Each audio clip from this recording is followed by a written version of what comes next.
कैसे हैं सभी लोग। उम्मीद करता हूँ सभी लोग बढ़िया होंगे। देखिए, जो आज का हमारा विचार है, किस चीज की चर्चा है हमारी, रत्न विचार की।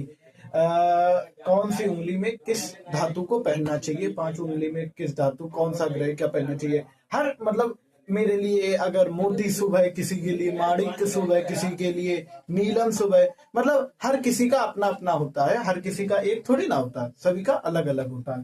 तो सबसे पहले हम इसका विचार कर लेते हैं। तो सबसे पहले हम जान लेते हैं। देखिए, आपने ये तो जानते ही होंगे, राशि के स्वामी, राशि और स्वामी मेरे हिसाब से तो जानते ही होंगे। मेष प्लस वृश्चिक, वृश्चिक वृष, मेष वृष मिथुन कर्क सिंह कन्या तुला। ठीक है ना, मेष वृष मिथुन मिथुन। देखिए, पहले हम राशि स्वामी भी ये आपके लिए जनवा देते हैं। मेष वृष मिथुन, मिथुन कर्क सिंह कन्या, कन्या कन्या बची फिर कौन सी, मेष वृष मिथुन कर्क, कर्क सिंह, सिंह फिर बची है मकर और कुंभ, मकर कुंभ। और मेष वृष मिथुन कर्क, मेष वृष मिथुन कर्क सिंह कन्या तुला वृश्चिक धनु, धनु और मीन। जान लेते हैं इसके स्वामी कौन कौन से होते हैं। ये मैं आपको पहले ही बता चुका हूं, आप तो इतना तो जानते होंगे। मेरे जैसे मेष वृश्चिक का स्वामी कौन सा है, मंगल है। ठीक है ना, मंगल। वृष तुला का कौन है, 1 8 मंगल 2 7 शुक्र, बुध। ये चंदा मामा हो गए, चंद्रमा। ये सूर्य, शनि, शनि और ये गुरु। जो बेशक जो ग्रह हम लोग के जहां भी आप देखेंगे ना, सिर्फ वो काल सर्प दोष में राहु केतु का आता, नहीं तो सारे योग सब 7 ही ग्रहों की चर्चा होती है। सूर्य से लेकर ये हमारे 7 ग्रह, राहु केतु को भले ग्रह मानते पर उनसे योग ज्यादा नहीं बनते और ज्यादा चीजें का विचार नहीं होता है। ठीक है ना, ये आप जान गए इतना। अब हम कैसे किसी व्यक्ति को जाने कि उस व्यक्ति को किस ग्रह का कौन सा चाहिए, मतलब उसके लिए उत्तम होगा।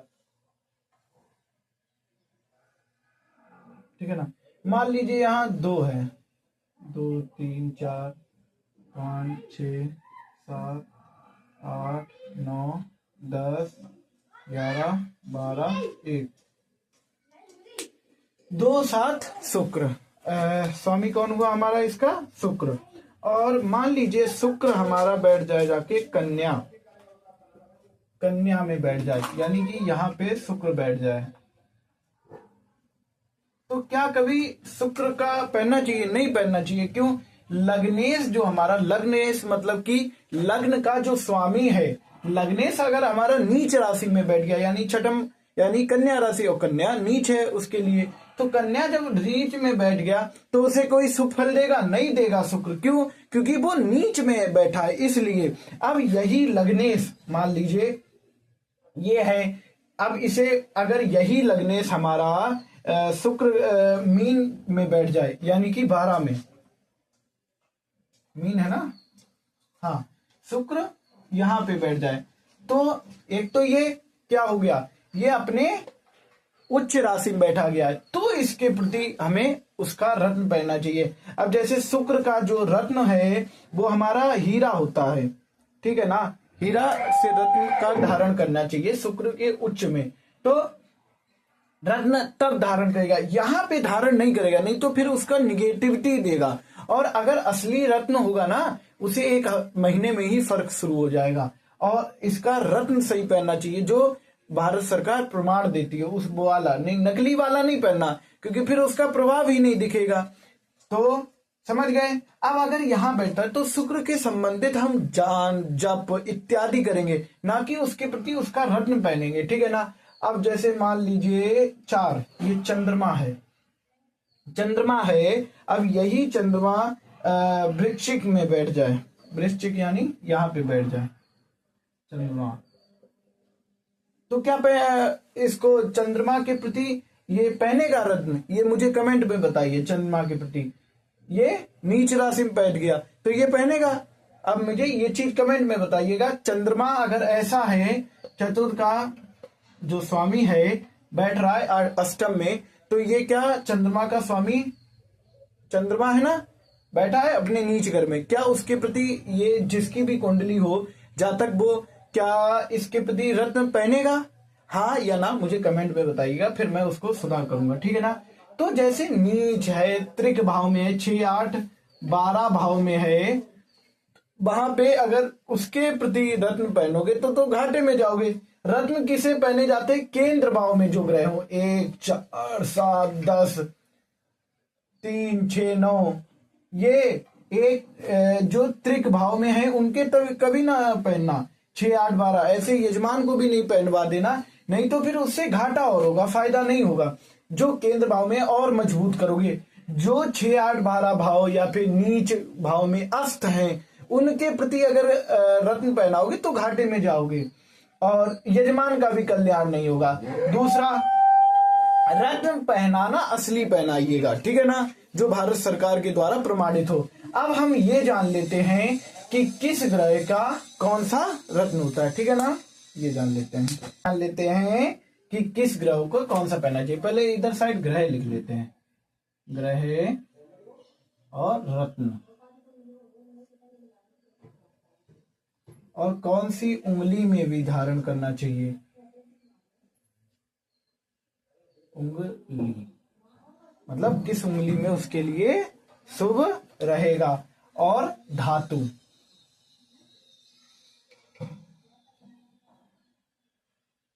धातु ये भी जानना जरूरी है ना, किस धातु में पहनना चाहिए। पहले सूर्य, चंद्रमा, सूर्य चंद्र मंगल बुध गुरु शुक्र शनि, और रत्न राहु केतु के भी होते हैं ना, ये बात ध्यान रखिएगा, राहु और केतु, ठीक है ना। अब इनके रत्न जान लेते। सूर्य का जो रत्न है वो कौन सा है? माणिक्य।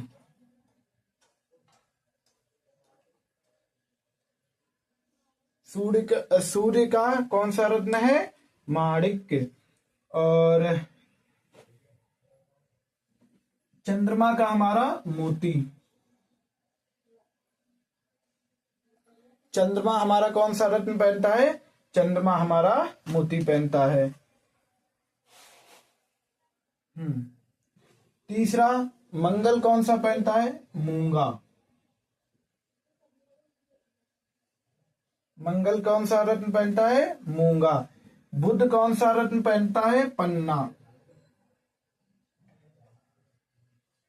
बुध को कौन सा रत्न पहनना चाहिए? बुध से संबंधित पन्ना। और गुरु का पुखराज, पुखराज, ठीक है ना। और सप्तम में आता है हमारा शुक्र। शुक्र से संबंधित हीरा। हीरा का रत्न धारण करना चाहिए। शनि का नीलम, शनि का नीलम और इसका गोमद, गोमद, और इसका लहसुनिया, केतु का लहसुनिया, लहसुनिया केतु का रत्न पहनना चाहिए। अब धातु की बात कर लेते हैं। पहले धातु लिख लेते फिर उंगली कर लेंगे, ठीक है ना। धातु जो है, सूर्य को माणिक्य रत्न में सोना या तांबे में, या तामा, तामा तो आप जानते होंगे, सोना या तामा में। और चंद्रमा का चांदी। चंद्रमा किस धातु में पहना जाएगा? चांदी। और इसको हम जो चंद्रमा हमारा जो पहना जाएगा चांदी। और मंगल का मूंगा किस में पहनेंगे? सोना या तांबा में। सोना या तांबा में। और बुध का कौन से में? सोना या चांदी में। बुध को जो ग्रह हम पहनेंगे वो किस में पहनेंगे? चांदी और या फिर सोना में। और गुरु का सोना या पीतल। जैसे पीतल इसलिए है इसमें बताया जा रहा है ऐसे, क्योंकि सोना हर कोई अफोर्ड नहीं कर सकता ना, ले नहीं सकता है। बाकी हर कोई ले सकता है, जैसे सोना नहीं तो चांदी तो ले ही सकते हैं, थोड़ा ही सही, सिर्फ एक अंगूठी तो बनेगी ना। अब शनि हो गया। शनि जो है लोहा और अष्ट धातु, अष्ट धातु में पहना जा सकता है। और इसमें भी राहु का भी केतु का भी अष्ट धातु, इनका दोनों का एक ही है, अष्ट धातु चांदी में करवा के, ठीक है ना, अष्ट धातु चांदी में। अब इनकी उंगलियां भी जान लेते हैं। सबसे पहले सूर्य को अनामिका, अनामिका उंगली में धारण करना चाहिए रत्न। दूसरा इसका किसमें? कनिष्ठिका, कनिष्ठिका, ठीक है ना, इसको हमें पहनना चाहिए। मंगल का अनामिका। बुध का किसमें पहनना चाहिए? हमारा कनिष्ठिका।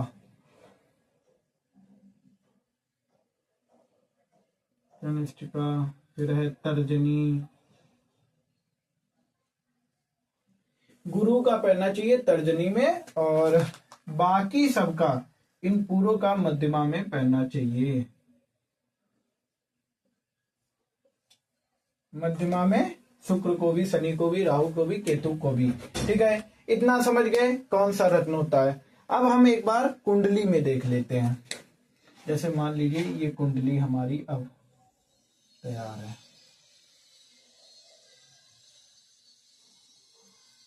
ये कुंडली हमारी तैयार। जैसे मान लो ये 8 से शुरू है, 8, 9, 10, 11, 12, 1, 2, 3, 4, 5, 6, 7, ठीक है। अब जैसे मान लेते हैं सूर्य हमारा यहां बैठा है, सूर्य हमारा यहां बैठा है। ये मुझे सभी लोग कमेंट में बताइएगा कि किसका जो रत्न पहनना चाहिए इस कुंडली में। चंद्रमा यहां बैठा है, चंद्रमा यहां बैठा है।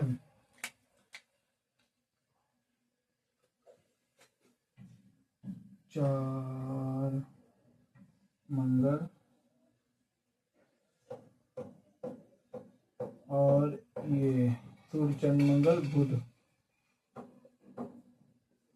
गुरु शुक्र शनि। मुझे कमेंट में बताइए इन सबके ग्रह में कौन सी उंगली में धारण करना चाहिए। रत्न बता दिया कैसे बैठाते हैं। अगर इसमें कोई नीच है उसका रत्न नहीं, उसका दान जप होगा। और कोई केंद्र में है उनका जाएगा, लेकिन केंद्र में होके अगर वो नीच में चले जाते तो उनका नहीं दान दिया जाएगा, बट उसका रत्न धारण नहीं करेगा वो व्यक्ति, ठीक है। आपको रत्न भी बता दिया, कौन सी उंगली में धातु कौन सी होगी और ग्रह कौन सा रहेगा, उसका सारा आज हमने रत्न विचार का चैप्टर पढ़ लिया। और मैं ये भी बता दूं, थोड़े दिन बाद हमारे कुंडली और ज्योतिष पूरी शुरू से प्रारंभ से पढ़ाई जा रही है। आप चैनल पे जाके डिस्क्रिप्शन में मेरा नंबर है, या फिर आप चैनल पे जाके नंबर पे व्हाट्सएप मैसेज कर दीजिए, मैं आपको उस गूगल मीट के द्वारा ज्वाइन करवा दूंगा। और ये अभी 25 तारीख से 25 फरवरी से हमारी क्लास शुरू होगी। ज्योतिष की शुरू से ऑनलाइन आप पढ़ सकेंगे। सभी को जय जय श्री राधे, जय जय श्री राम। किसी को कोई चीज समझ में नहीं आई कमेंट में बताइए, हम उसका समाधान करेंगे। और कोई भी गलती हुई हो तो वो भी बताइए, और किस विषय पे अगली वीडियो चाहिए वो भी बताइए। सभी को राधे राधे, सभी को जय श्री राम।